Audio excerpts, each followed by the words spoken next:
மாண்புமிகு பேரவைத் தலைவர் அவர்களே, நமது அரசால் பெண்கள் பயன்பெறும் வகையில் அவர்களின் முன்னேற்றத்திற்காகவும் பாதுகாப்பிற்காகவும் பல்வேறு திட்டங்கள் தீட்டப்பட்டு இதுவரை சிங்கப்பெண் சிறப்பு அதிரடிப்படை திட்டம், தாய்மாமன் தங்கமோதிர திட்டம், வெற்றி மகளிர் ஆடுகள் வளர்ப்பு திட்டம், அண்ணனின் சீர்திட்டம் போன்ற திட்டங்கள் அறிவிக்கப்பட்டு அதற்கான நிதி ஒதுக்கீடும் செய்யப்பட்டு நடைமுறைப்படுத்த நடவடிக்கைகள் மேற்கொள்ளப்பட்டு வருகிறது. மேலும் நமது அரசு மக்களின் வாழ்வாதார முன்னேற்றத்தினை முதன்மை நோக்கமாக கொண்டு வெற்றி தொலைநோக்கு திட்ட ஆவணத்தினை வெற்றி விஷன் டாக்குமெண்ட் வெளியிட்டுள்ளது. அந்த திட்ட ஆவணத்தின் அடிப்படையில் இலக்கு நிர்ணயம் செய்து பல்வேறு திட்டங்கள் அடுத்து வருகின்ற 1ஆம், 3ஆம் மற்றும் 5ஆம் ஆண்டிற்குள் நிறைவேற்றத்தக்க திட்டங்களாக வகைப்படுத்தப்பட்டுள்ளது.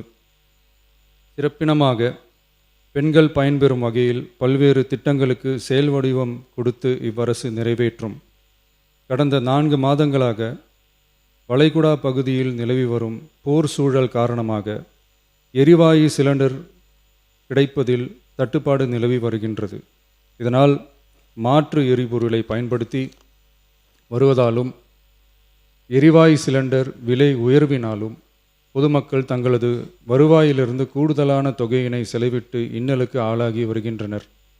இதனை கருத்திற்கொண்டு நிதி நெருக்கடியான சூழலிலும் பொதுமக்களின் நிதிச்சுமையினை குறைக்கும் வகையிலும் பொதுமக்களின் நலனை பாதுகாக்கவும் மக்களுக்கு அளித்த வாக்குறுதியை நிறைவேற்றும் நோக்கிலும் எரிவாயு சிலிண்டருக்காக செலவழிக்கப்பட்டு வரும் தொகையினை அவர்களுக்கு வழங்க அரசு முடிவு செய்துள்ளது.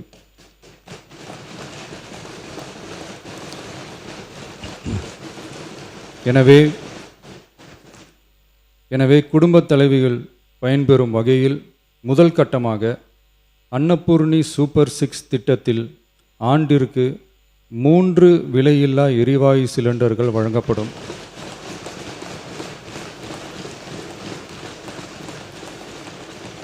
எரிவாயு சிலிண்டருக்கான விலை பயனாளிகளின் வங்கி கணக்கில் நேரடியாக வரவு வைக்கப்படும். இத்திட்ட பயனாளிகள் எரிவாயு சிலிண்டர் பதிவு செய்து சிலிண்டர் பெற்றவுடன் எண்ணெய் நிறுவனங்களிடமிருந்து பட்டியல் பெற்று சிலிண்டருக்கான விலை பயனாளிகளின் வங்கி கணக்கில் வரவு வைக்கப்படும். இத்திட்டத்தினால் சுமார் 1,30,16,104 குடும்பங்கள் பயனடைவார்கள்.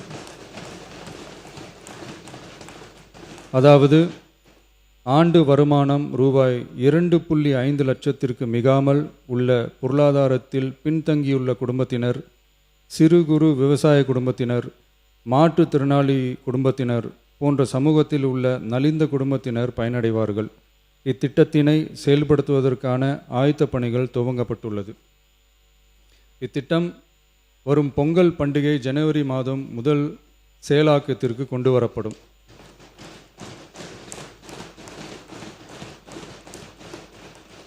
இத்திட்டத்திற்காக ஆண்டுதோறும் தோராயமாக 4000 கோடி ரூபாய் ஒதுக்கீடு செய்யப்படும் என்பதை மாண்புமிகு பேரவைத் தலைவர் வாயிலாக இந்த அவைக்கு தெரிவித்துக் கொள்ள விரும்புகிறேன்.